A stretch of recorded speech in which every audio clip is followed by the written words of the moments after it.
In the top stories, government launches 5 e-government apps. Team Unity ministers make appearance on Working for You. And residents praise the government's accomplishments since taking office. The details on these stories and more after the break.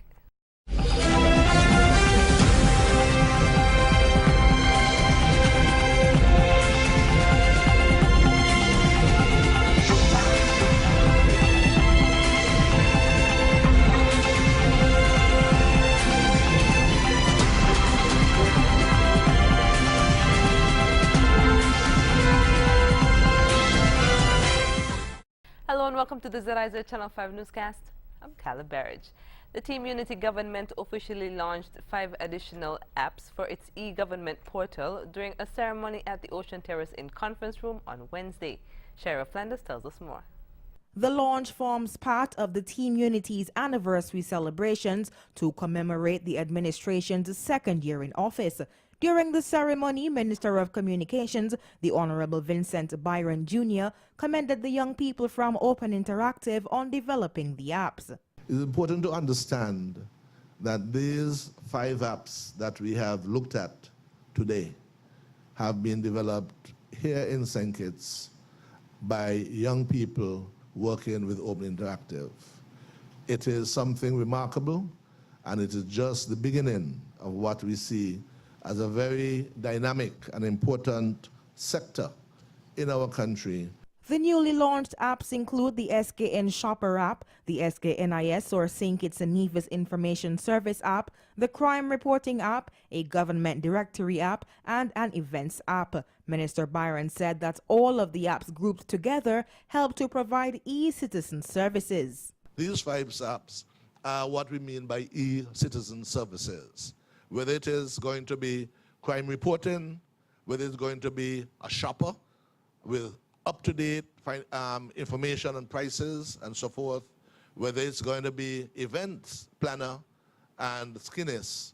This is the type of services that the people would need. Ministers of government, members of the police high command, other government officials, teachers and students were among those present at the launch ceremony. The government of St. Kitts and Nevis officially launched the Information and Communication Technologies Governance Board, or e-government portal, on Thursday, February 18th of 2016. The e-government mobile applications launch ceremony was held under the theme #EmpowerSKN. Reporting for ZIZ News, I am Shaira Flanders. And later in the day, Prime Minister Dr. the Honorable Timothy Harris, Deputy Prime Minister Honorable Sean Richards, and Premier of Nevis Honorable Vance Amory were the featured guests on Wednesday's edition of Working for You on ZIZ Radio. The Prime Minister and senior ministers presented updates on the stewardship of the Team Unity administration ahead of its second anniversary in office. Prime Minister Harris and the senior ministers also addressed questions and concerns from members of the general public. Working for You is carried live every Wednesday on ZIZ Radio 95.9, 96.1 and 96.9 FM, as well as participating stations from 1:30 to 3 p.m. The Good Governance for Prosperity Town Hall meetings continue this evening at the Challengers Community Center at 7:30 p.m. Expected to address the audience tonight are Prime Minister Dr. the Honorable Timothy Harris, Deputy Prime Minister Honorable Sean Richards, and Minister of Tourism Honorable Lindsay Grant, who is also the parliamentary representative for constituency number 4. Tonight's meeting comes on the heels of what has been described as a highly successful public forum held at the St. Paul's Anglican Church in Charlestown, Nevis on Monday night. The town hall meeting will be carried live on ZIZ Television Channel 5, ZIZ Radio 95.9, 96.1 and 96.9 FM, and streamed at www.zizonline.com. Members of the public are invited to call in with their questions, concerns, or views when the floor is open by dialing 466-3555. Persons can also email their questions to questions@gov.kn. Dozens of residents used Tuesday's one-on-one consultations with Prime Minister Dr. the Honorable Timothy Harris to express their satisfaction with the work of his 2-year-old Team Unity administration. The one-on-one consultations held at the Edgar T. Morris Primary School in Tabernacle formed part of the week of activities to mark the second anniversary of the Government of National Unity. Among those who spoke directly with the Prime Minister on Tuesday were Lanvell and Telmore Abbott. We just came to hear our views and wish him well in his endeavors. It is a great experience when one would get to meet the Prime Minister and could have a little one-on-one to discuss whatever issues you might have or concerns, or even to share little encouragement. In 2016, the Abbotts were able to secure a loan under the government's Fresh Start program, which they used to expand their egg farming business in Phillips Village. Mrs. Abbott said that program, along with others introduced by the government, are testament to the positive work of the Team Unity government. For the 2 years that the Unity government has been in power, I personally know from myself that they have done a great job. I am one of the proud recipients of the Fresh Start loan that helped us to get our Abbott Eggs Farm. So I know definitely that Unity has been doing a great job, will continue to do, and can do more for this country. Mansion Village resident Marcia Govaya commended the Prime Minister for his accessibility and compassion. It was good to interact with my PM. He is a good man. He is reasonable. He can understand our needs, our problem, our sorrow. And I just want to say thank him very much and God bless him. They have been doing wonders for this country, the Federation of St. Kitts and Nevis. We can see the work they are doing in health, in education, and in many more stuff. So may the Lord continue to bless them. Prime Minister Harris, the parliamentary representative for constituency number 7, thanked the residents for coming out and airing their concerns and opinions on the work of the current administration. The matters discussed range from the very private, of which one cannot disclose, to other general matters to do with housing, scholarships, jobs, and, of course, requests for lands. These matters will be processed in due course, and we hope to be able to bring some solutions to those particular concerns. The Team Unity government's 2-year anniversary celebrations continue on Thursday afternoon, when officials will gather at the circus in downtown Bastille for the launch of the Skills, Training and Empowerment Program STEP, a program Prime Minister Harris describes as an important manifesto commitment that will replace PEP. After the break, the National Assembly is scheduled for Thursday, and Minister Amory says Social Security will remain strong. We'll tell you more when we come back.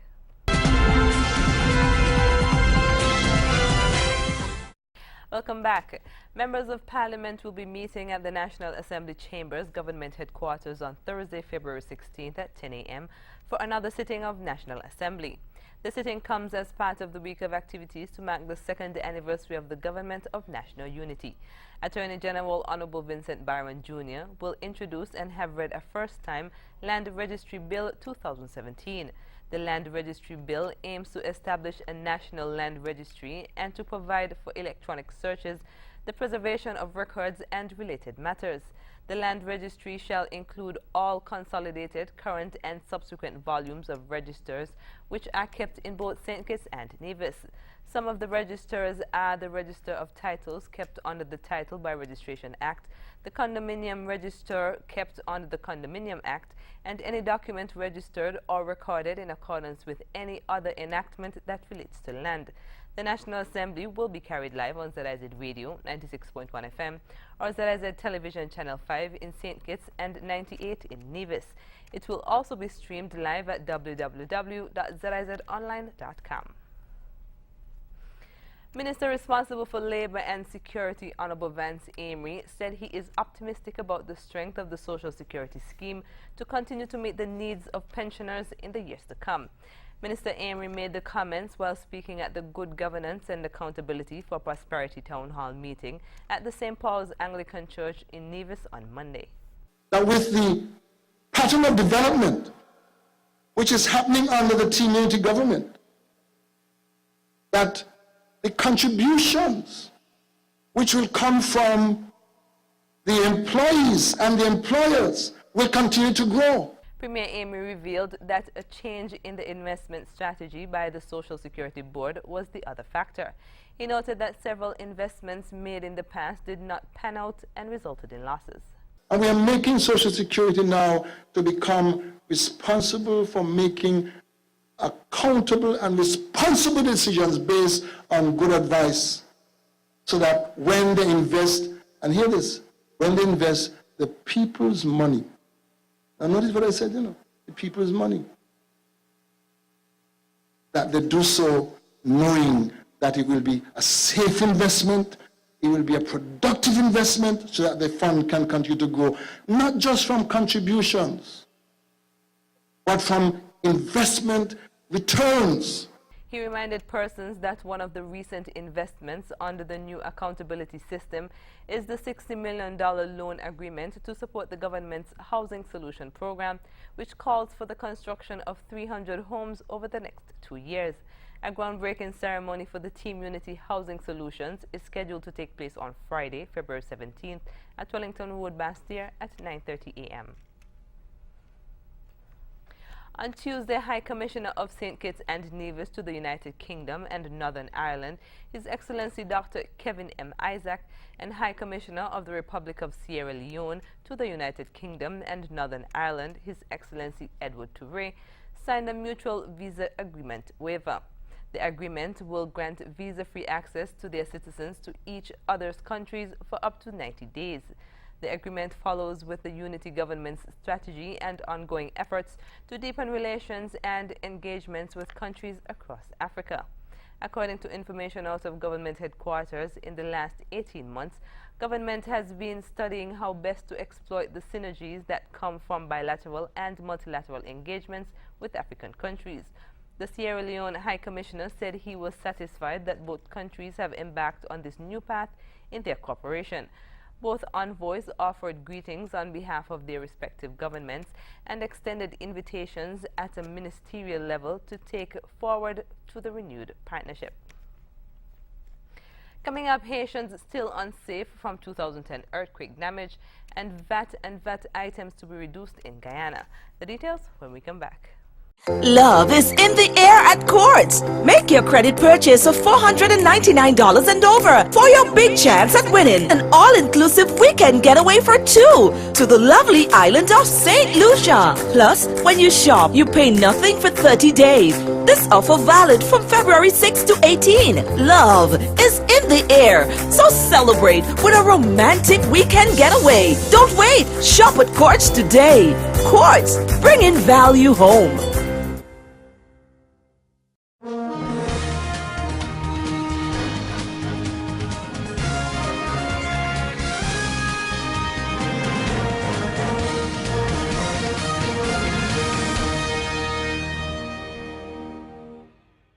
Welcome back. 7 years on from a devastating earthquake, Haitian families are still living in collapsed buildings surrounded by rubble. Despite a national reconstruction plan, the government is concerned that locals are rebuilding their homes without considering construction codes. Al Jazeera's Mariana Sanchez reports from the capital, Port-au-Prince. Artist Kathleen Alexis says she lives in fear. Fear that the 3-story building she shares with several families will collapse anytime. Haiti's 2010 earthquake caused a lot of damage, including cracks to its structure. They told us it's dangerous to live here, but we have nowhere else to go. We work here and we know the danger, but can't afford another place. A partly collapsed ceiling tops the building. Kathleen's husband, Patrick, says there's nothing they can do. We know living here is a huge risk. As you can see, our situation is very hard. We're in the hands of God. Throughout Port-au-Prince, authorities say more than 6,000 people are living and working in dangerous conditions, including some who live on the rubble, and they don't want to leave. Authorities say municipalities have to implement a national reconstruction plan, but they need a lot of resources. In some cases, people did not let us demolish their homes. Legally, we cannot just do it on our own. That's why today you have so many people living in houses that are severely damaged. The government has implemented an awareness campaign throughout the country to help Haitians be better prepared. But authorities say they need families to commit to finding safer areas to rebuild. But the challenges for the government are immense as people continue to live and build on hilltops that are vulnerable.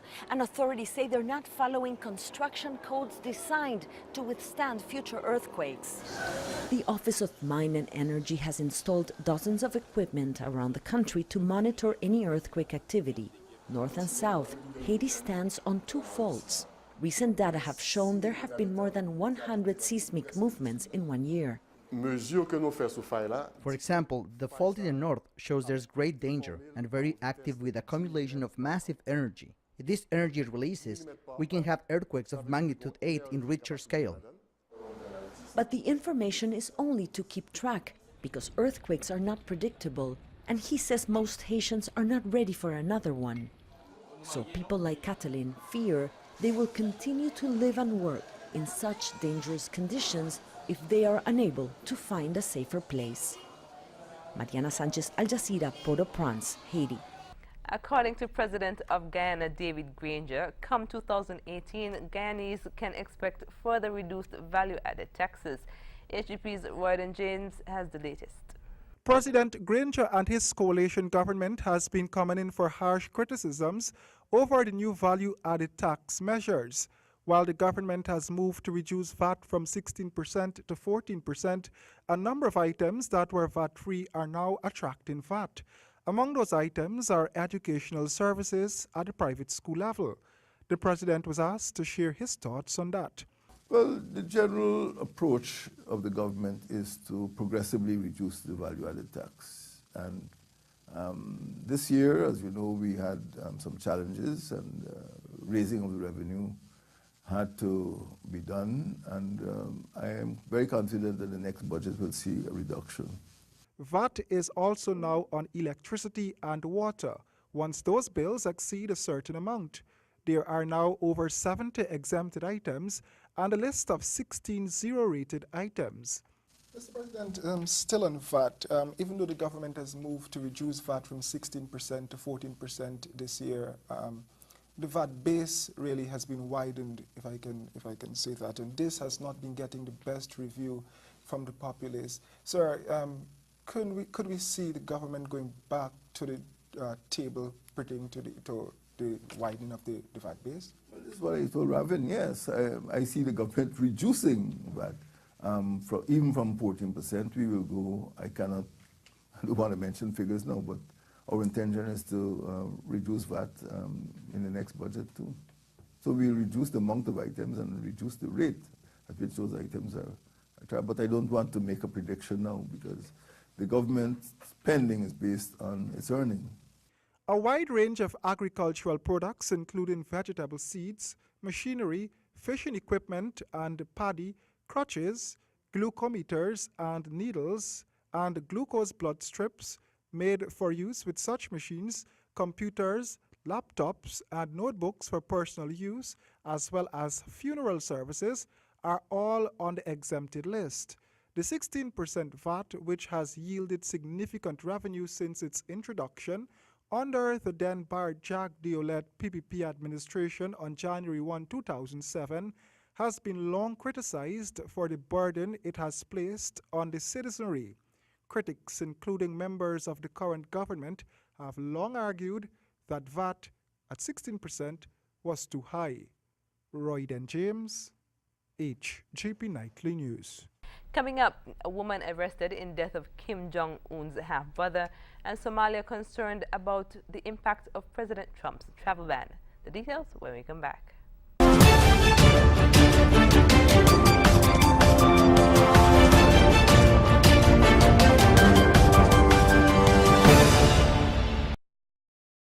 Welcome back. Police in Malaysia say a woman with Vietnamese travel papers is in custody in connection with the apparent assassination of the half-brother of North Korean dictator Kim Jong-un. Kim Jong-nam died Tuesday after a reported attack at the Kuala Lumpur airport. He was once considered the regime's heir apparent. Adriana Diaz reports. Kim Jong-nam, the estranged half-brother of North Korean leader Kim Jong-un, was waiting for a flight at Kuala Lumpur's airport Monday morning when police say an unidentified woman and an accomplice threw a cloth laced with liquid on his face. 46-year-old Kim was rushed to this hospital but died on the way. An even more sinister version of events is being reported in South Korean media, that the female assassins sent by Kim Jong-un attacked his brother with poisoned needles. If the North Korean dictator is behind this, it would play into his pattern of purges. Since taking power in 2011, Kim Jong-un has executed dozens of his officials, including his uncle, though all were on North Korean soil. To do this in a foreign country is quite unusual. Georgetown University professor Victor Cha says the purges may point to Kim Jong-un's growing vulnerability. This high frequency of purging over a long period of time suggests that there continue to be some sort of challenges internally.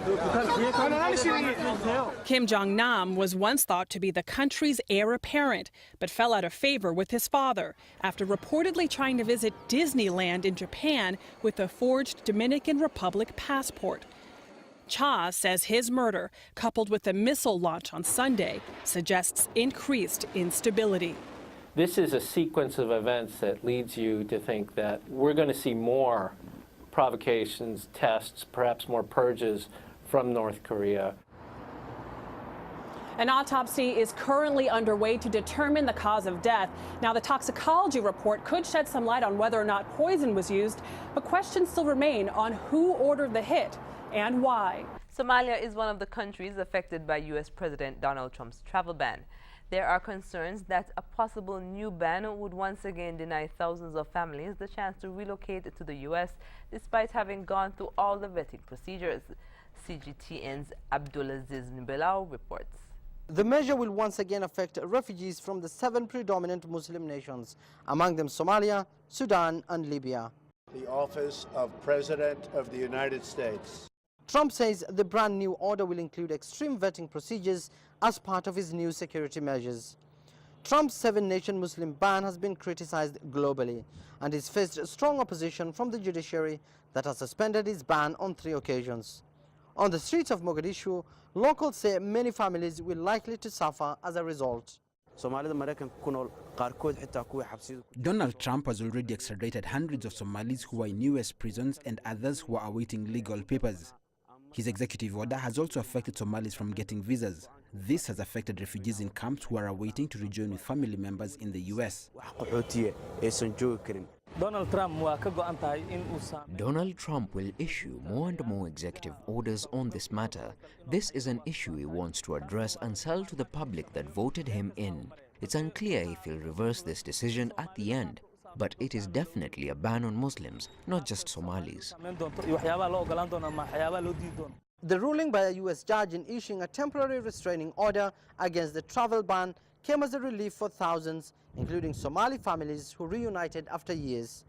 But for some, the ban came a little too late. More than 100 refugees set to leave for U.S. were sent back to the sprawling Dadaab camps in northeastern Kenya. The camp is home to more than 350,000 mainly Somali refugees, many who are still awaiting to rejoin their families under the U.S. Refugee Resettlement Program. For those refugees, their fate remains unknown. But on Wednesday, lawmakers in Mogadishu elected Mohamed Abdullahi Farmajo, a dual U.S. Somali citizen, as its 9th president, with high expectations that his administration will help address Trump's travel ban as well as improve the situation in the country. Abdulaziz Bilon, CGTN, Mogadishu, Somalia.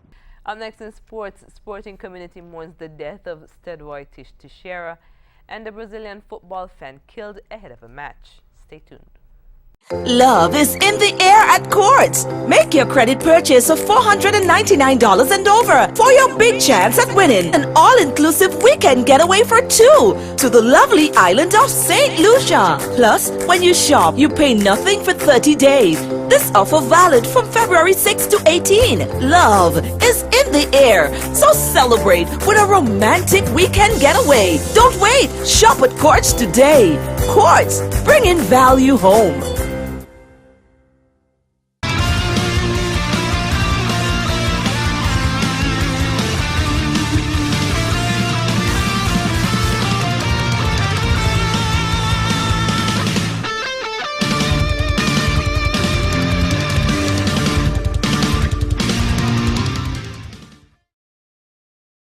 sporting community is mourning the death of sporting official and coach Stedroy Teixeira.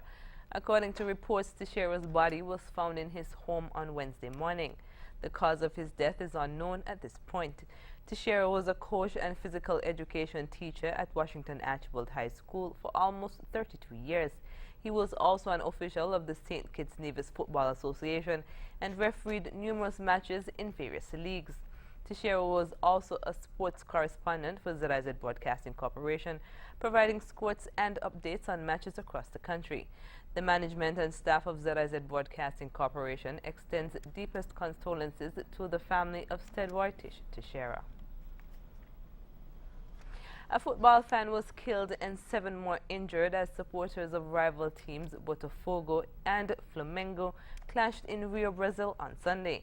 A 28-year-old Botafogo supporter, Diego Silva dos Santos, died after being taken to hospital with a gunshot wound to the chest. Reports indicate that he had been shot from a moving car outside the Nilton Santos Stadium. Eyewitnesses say gunshots could be heard ringing out and some of those injured had bullet wounds. The clashes appeared outside the Nilton Santos Stadium ahead of a match in the Rio State Championship. According to the local media, tension was running high ahead of the game. Botafogo released a statement saying the club rejected any kind of violence. Police say investigations are currently ongoing. Trinidad and Tobago's Olympian Nathan Phillips has opted out of the next wave of UCI World Cup meets in Colombia and Delay as he works his way back to full fitness and form. We hear more in the CNews report. Who had a disappointing Olympic outing in the sprints in Rio, hasn't raced much since and is working on his fitness and sharpness before entering the international fray again. Once among the fastest men on this side of the world, Jacine is now concentrating all of his energies on the upcoming World Championships in Hong Kong in April, where he hopes to re-establish himself among the elite sprinters in the world. Also missing from Colombia's stint this weekend is female star Kiana Lester, who is still recovering from injuries she sustained when she collided with a car while on a training ride just before Christmas. But already off to Cali is Quincy Brown, who is set to see action in both the keirin and the sprint events on the weekend. In his 2 previous outings in Europe before Christmas, Brown struggled with the pace and tactics of some of the European top riders, but is hoping to change that this weekend before the bandwagon moves over to Los Angeles next week. When we come back, we'll have another look at the stories that made the headlines.